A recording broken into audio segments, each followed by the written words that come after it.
Insomnia disorder is a complaint of poor sleep quality or quantity. So patients complain that they do not fall asleep quickly enough, or they wake up a lot of times during the course of the night, or that they have a diminished sleep amount, and or that they wake up feeling unrefreshed during the course of the day. Insomnia disorder also has a frequency assigned to it by the DSM-5, which is the most commonly used nosological classification for insomnia.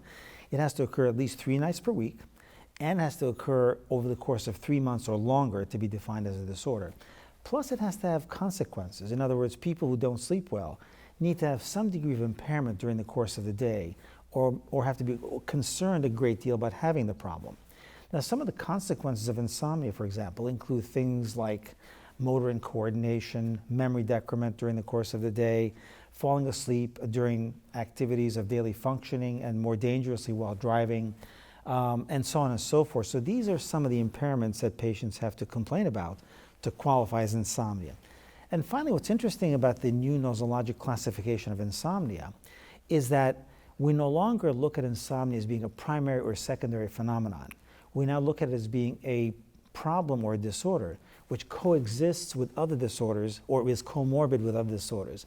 So we're used to saying insomnia occurred because of this problem, because of that problem. Now we say insomnia is comorbid with depression or gastroesophageal reflux or with sleep apnea. And the reason for that is that data have shown us that we don't have a good way of establishing causality between insomnia and these other conditions.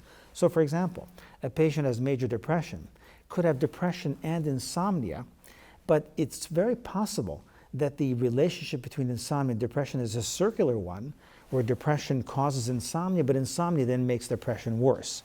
So really you have the existence of two autonomous conditions in the context of one patient. So we now refer to the insomnia secondary primary phenomenon as being insomnia comorbid with these other disorders. So we used to make a great deal of acute insomnia and chronic insomnia, the differences between those two. Acute insomnia is variously defined as being insomnia which lasts around a month or shorter, and long-term or chronic insomnia lasting between a month and 6 months or even longer. Unfortunately, that distinction has not allowed us to really tease insomnia apart into two very diverse categories, because those categories don't seem to have differences in terms of causes. So acute insomnia could be caused by major depression, and so can a long-term insomnia. But I do think it's important to ask about these durations of insomnia in the older individual to find out how long they've been suffering with this problem, because the longer one suffers, possibly the greater entrenched insomnia may become, and the more problematic it may become in terms of daytime consequences.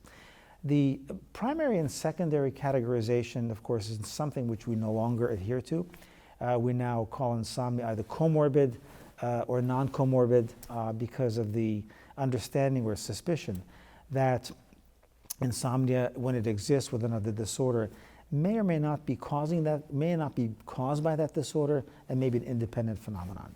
Since insomnia in the elderly is often related to multiple underlying conditions, it's important in the context of the workup to be able to systematically ask about those conditions and to elicit the hallmark symptoms of those conditions. For example, heartburn in the case of gastroesophageal reflux, or significant weight loss and anhedonia in the case of major depression, or breathing pauses and snoring in the case of sleep apnea.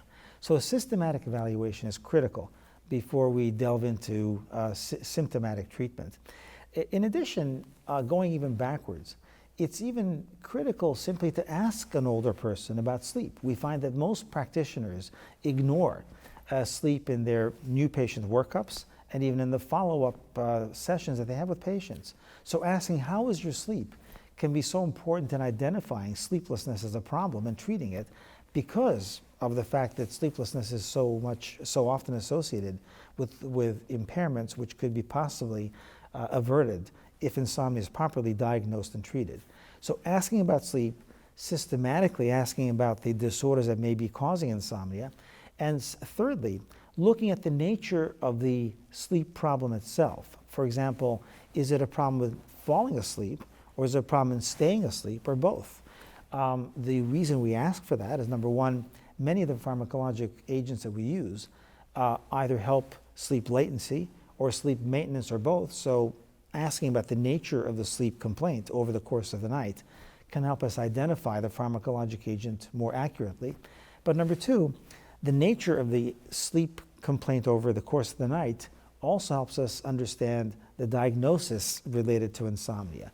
So insomnia characterized by early morning awakening and falling asleep early in the night could be related, for example, to an advanced sleep phase syndrome, a circadian rhythm disturbance, which could be treated with bright light therapy and circadian adjustment. On the other hand, insomnia characterized by waking up a lot during the course of the night may be related to major depression or nocturia. So those are some of the things we need to do to understand insomnia, the nature of insomnia, and some of the underlying comorbidities in the older person.